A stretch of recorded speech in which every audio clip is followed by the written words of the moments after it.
भगवान तो वैसे ही भागते चले जा रहे हैं, दास दासियों से टकराते हुए, महल के खम्भों से टकराते हुए, गिरते पड़ते उठते गिरते चले जा रहे हैं। सुदामा को भरोसा नहीं कि वो आएंगे, क्योंकि उसको तो यही लग रहा है ना, वो सब देख के द्वारिका की चकाचौंध कि कहाँ द्वारिकाधीश और कहाँ में गरीब दरिद्र ब्राह्मण, भूल गए होंगे। पर भगवान भागते हुए चले आ रहे हैं, भागते भागते भागते भागते दौड़ते भागते भगवान जल्दी से बाहर पहुंचे। सुदामा खड़े थे, ना इस तरफ देखा ना उस तरफ देखा, भागते भागते आए और दोनों बाहों को फैला के भगवान ने सुदामा जी को बाहों में भर लिया और जोर जोर से भगवान रोने लगे। सुदामा भी रो रहे हैं सिसकियां दे दे के, और भगवान भी रो रहे हैं। और आपने सुना ही है कि देखी सुदामा की दीन दशा, करुणा करके करुणा निधि रोए, पानी परात को हाथ छुओ नहीं, नैनन के जल से पग धोए। ऐसे बेहाल बिमाइन सो, पग कंटक जाल लगे पुनि जोए।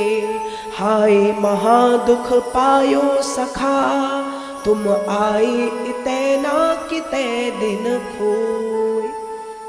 भगवान कह रहे मित्र, तेरी स्थिति तो ऐसी थी कि मुझे आना चाहिए तुमसे मिलने, पर तुमने जिद की कि मैं नहीं जाऊंगा। जब तुमने जिद की तो मैंने भी जिद की कि मैं भी नहीं जाऊंगा। लेकिन आज लग रहा है मेरी जिद गलत थी, मुझे जाना चाहिए था, मुझे आना चाहिए था तुमसे मिलने, लेकिन अब तुम ही आ गए हो। और ऐसा करके सिसकियां दे दे के भगवान रोने लगे। दृष्टि सुदामा के पैरों पे पड़ी, कांटे लगे हुए थे, पैरों के पास बैठ के एक एक करके कांटे निकाल रहे हैं। जब कांटे निकाल रहे थे तो नेत्रों से इतने आंसू बह पड़े भगवान के कि सुदामा के पैर भगवान के आंसुओं से धुल गए। जिन भगवान के चरणों को धोने के लिए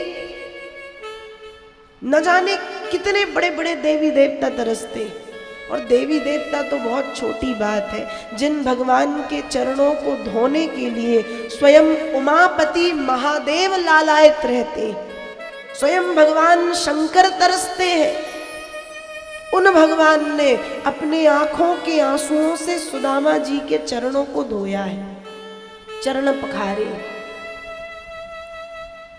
और सुदामा के चरणों को धो के एक एक कांटे निकाल रहे हैं।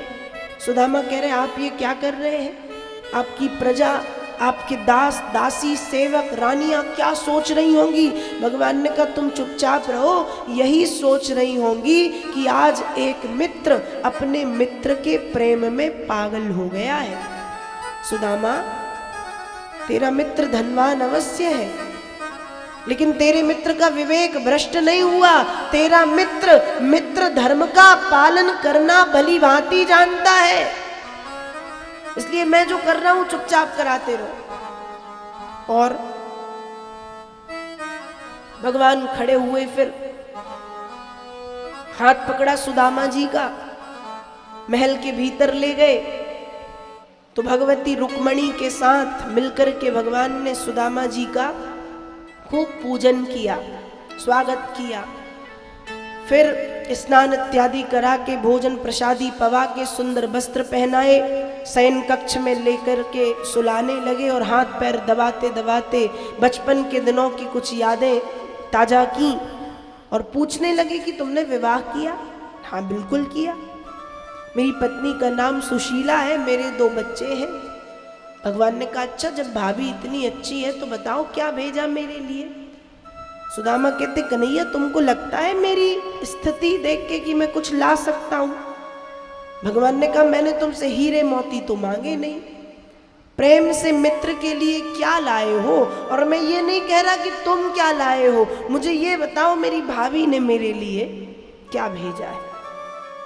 अब सुदामा ने जब इतनी द्वारिका की चकाचौंध देखी तो सुदामा के तो होश उड़ गए कि इतने से चावल, फटी चिथी साड़ी की पोटरी कैसे दूं। सुदामा ये सोचने लगे, पर सुदामा उस समय ये भूल गए कि भगवान तो भावग्राही है, भगवान तो भाव के भूखे हैं, भगवान भावों को ग्रहण करने वाले हैं। सुदामा ये भूल गए। कहा बताओ क्या लाए हो? कुछ नहीं लाया, कुछ नहीं लाया। भगवान ने कहा खड़े हो जाओ। अब सुदामा खड़े हैं, हाथ ऊपर कर लो। एक हाथ ऊपर है, एक नीचे। भगवान ने कहा दोनों ऊपर करो। एक हाथ पूरा ऊपर, एक हाथ आधा ऊपर। भगवान ने दूसरा हाथ पकड़ के खींच दिया। जैसे ही खींचा, हाथ के नीचे से चावलों की पोटरी गिरी, गिर करके खुल गई। एक मुट्ठी तंदुल भगवान ने उठा करके प्रेम से खाए और खाते हुए कहा, नन्वे तदुपनीतम में परम प्रीरणम सखे, तर्पयत्यंगमा विश्व मेथे पृथुक तंदुला। मित्र, तेरे तंदुल इतने मीठे हैं कि यशोदा मैया के हाथ की बनी खीर की याद आ गई। मना करता था मैया से कि नहीं खाना, और सारी खा जाता था। इतने मीठे। सुदामा कहते सरकार इतने ही थे गरीब के पास। भगवान ने कहा फिर तू पागलपन की बातें करता है, तू जानता नहीं है इतने नहीं है, इतने हैं कि तर्पयत्यंगमा विश्व, संसार के प्राणियों की भूख तो क्या, प्यास भी मिटेगी। ये इतने मीठे और इतने अधिक है। दूसरी मुट्ठी भगवान उठा के खाते कि रुक्मणी जी ने देख लिया, और जैसे ही महारानी रुक्मणी ने देखा तो तुरंत आ गई और तुरंत आके हाथ पकड़ लिया। अब जैसे ही हाथ पकड़ा तो बाजू में खड़े थे सुदामा। अब सामने से तो डांट नहीं सकती थी, इसलिए मन से कांटेक्ट किया है, मन में डांट रही है। क्या कर रहे हो आप? भगवान ने कहा चावल खा रहा हूँ। और क्या कर रहा हूँ? रुक्मणी मैया ने कहा एक मुट्ठी खाई ना आपने, फिर दूसरी क्यों? भगवान कहते हैं कि आज भले स्वयं सुदामा बन जाऊं, पर सुदामा को कृष्ण बनाऊंगा। रुक्मणी मैया ने कहा वो वैसे भी बन चुका और आपको सिर्फ सुदामा दिख रहा है। थोड़ा ऊपर दृष्टि करो, देवता कांप रहे हैं कि एक मुट्ठी तंदुल खा करके त्रैलोक्य की संपदा कृष्ण ने सुदामा जी को दे दी है। यदि दूसरी मुट्ठी खाली सरकार तो खुद कहाँ रहोगे और हमको कहाँ रखोगे और बाल बच्चे कहाँ पालोगे? 16,108 तो हम ही हैं। जब मैया ने ऐसे समझाया तो भगवान ने थोड़ा सा मुंह बनाया, पर रुक्मणी जी ने छीना। पत्नी है, पत्नियों का डर तो सबको रहता है। अब वो चाहे भगवान क्यों ना, छीन के ले गए। अन्नपूर्णा है, उनको सबकी खबर है, इन्हें सिर्फ सुदामा दिख रहा है, उन्हें पूरी दुनिया देखनी है। इसलिए एक मुट्ठी तो खाने दिया, लेकिन जब दूसरी उठाई तो छीन करके ले गई। भगवान यहाँ कहते रह गए कि क्यों रस में विष बाम दियो, अरु काहे न खान दियो एक फंका। लोग कहे हरि मित्र दुखी, हमसे ना सहो यह जात कलंका। भगवान कहते, मैया रुक्मणी कहती कहते रहो तुम्हें जो कहना, मुझे जो करना था मैंने कर दिया। और बाकी 3 मुट्ठी जो तंदुल थे लेकर के भगवती चली गई। एक मुट्ठी तंदुल पाए हैं प्रभु ने, सुदामा जी को त्रैलोक्य की संपदा प्रदान की है। एक मुट्ठी इसलिए पाए हैं क्योंकि 4 पुरुषार्थ होते हैं, धर्म, अर्थ, काम और मोक्ष, और सुदामा चारों लेके आए हैं। पर भगवान ने सुदामा जी के धर्म को स्वीकार किया है, अर्थ, काम और मोक्ष सुदामा को वापस दिया है। धर्म तो ले लिया, धर्म को ग्रहण कर लिया, अर्थ दे दिया, काम भी दे दिया, और मोक्ष भी सुदामा जी को भगवान ने वापस लौटाया है। इसलिए एक मुट्ठी तंदुल भगवान ने पाए हैं। अब कुछ दिन सुदामा रहे, फिर जब कुछ दिन बीते तो कहते अब मैं जाऊं। भगवान ने कहा बिल्कुल जाओ। अब जब सुदामा ने जाने का कहा तो माथे की रेखाओं को पढ़ लिया, जिनमें लिखा था 6 श्री। भगवान ने कहा इसका भी कुछ करना पड़ेगा। इसलिए जाने के पहले सुदामा जी के माथे में भगवान ने चंदन लगाया है, तिलक लगाया है, और उस चंदन लगाने से सुदामा जी का जो क्षयश्री है वो अक्षयश्री में परिवर्तित हो गया।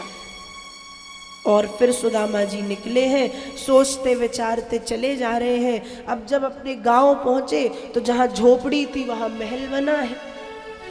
फिर सोच में पड़ गए, ऐस कैसी बयारी चली रसिया, घर वाली ने राह नहीं पकड़ी है, दीन दयालु ने संपत्ति तो धरि दीनी नहीं हरि लीनी हरी है।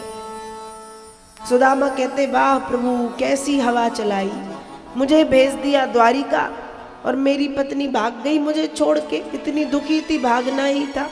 हे भगवान, ना धन दिया और बल्कि मेरा जो धन था, मेरे बच्चे, मेरी पत्नी, उनको ही छीन लिया। ऐसा सोच ही रहे थे कि उस भव्य भवन के भीतर से सुंदर 16 श्रृंगार करके सुशीला निकल के आती है और थाल सजा करके लाई है पूजन का। सुदामा जी का खूब पूजन किया, स्वागत सत्कार किया, भगवान की कृपा के विषय में बताया है कि ये सब देख रहे हो, ये प्रभु की ही कृपा है। सुदामा धन्य धन्य कहते हैं और अंत में कहते हैं कि देवी, आपको जरूरत थी धन की और आपके बच्चों को, इसलिए सुखपूर्वक आप निवास करें, मैं हरिनाम गाने के लिए जा रहा हूँ। और सुदामा जी पुनः जंगल की ओर हरिनाम का सुमिरण करने के लिए निकल पड़े। इस तरह से 4 मुट्ठी तंदुल के रूप में 4 पुरुषार्थ समर्पित करने गए थे, धर्म स्वीकार करके तीनों सुदामा जी को वापस दिए हैं। भागवत जी के 10वें स्कंद के 80वें अध्याय में सुदामा चरित्र की पावन कथा का वर्णन श्री व्यास जी महाराज करते हैं और सुदामा चरित्र के माध्यम से यह बताया गया कि मित्रता होती क्या है। मित्रता कपड़े देख के नहीं होती, मित्रता शकल सूरत देख के नहीं होती, मित्रता अमीरी और गरीबी देख के नहीं होती। मित्रता जब होती है तो हो जाती है, और मित्र का मतलब ही है सख्यु प्राण समः, जो प्राणों से ज्यादा प्रिय है वही तो सखा है, वही तो मित्र है। और भगवान ने यहाँ अपने मित्र धर्म को निभाया है। और मानस में गोस्वामी जी भी लिखते हैं कि धीरज धर्म मित्र अरु नारी, आपद काल परखिए चारी। यदि इन चारों को परखना है कि आपके जीवन में ये 4 कैसे हैं, धीरज, आप धैर्यवान हो या नहीं, धीरज रख सकते हो कि नहीं, आपत्ति के समय पता चल जाएगा कि कितने धैर्यवान। धीरज, धर्म, धर्म, आप अपने धर्म के प्रति कितने निष्ठावान हो, कितनी जगह आपका मन भटकता है, कहाँ कहाँ आपका मन जाता है, कितने जगह आप जाते हो फिर भी शांति नहीं मिलती। धर्म, कितने धर्मों में घूम चुके हो, धर्म के प्रति आप कितने निष्ठावान हो, वो आपत्ति में पता चल जाता है। धीरज, धर्म, मित्र, आपका मित्र कैसा है, वफादार है या ऐसा ही है दिखाने वाला, जब तक नोट दिख रहे हैं तब तक मित्र है, नोट खत्म तो हम नहीं जानते तुम कौन हो। ऐसा मित्र है या वैसा मित्र है कि नोट हो या नहीं हम तो भैया तुम्हारे हैं, तुम्हारे पास कुछ है तो तुम्हारे हैं, कुछ नहीं है तो तुम्हारे हैं। तो धीरज, धर्म, मित्र, अरुणारी। और आपकी श्रीमती जी, आपकी पत्नी कैसी है, इन चारों की जो परीक्षा है वो विपत्ति के समय में हो जाती है। आपद काल परखिए चारी, ऐसा गोस्वामी जी मानस में लिखते हैं। तो भागवत के 10वें स्कंद के 80वें अध्याय में सुदामा चरित्र की पावन कथा का वर्णन श्री व्यास जी ने किया है।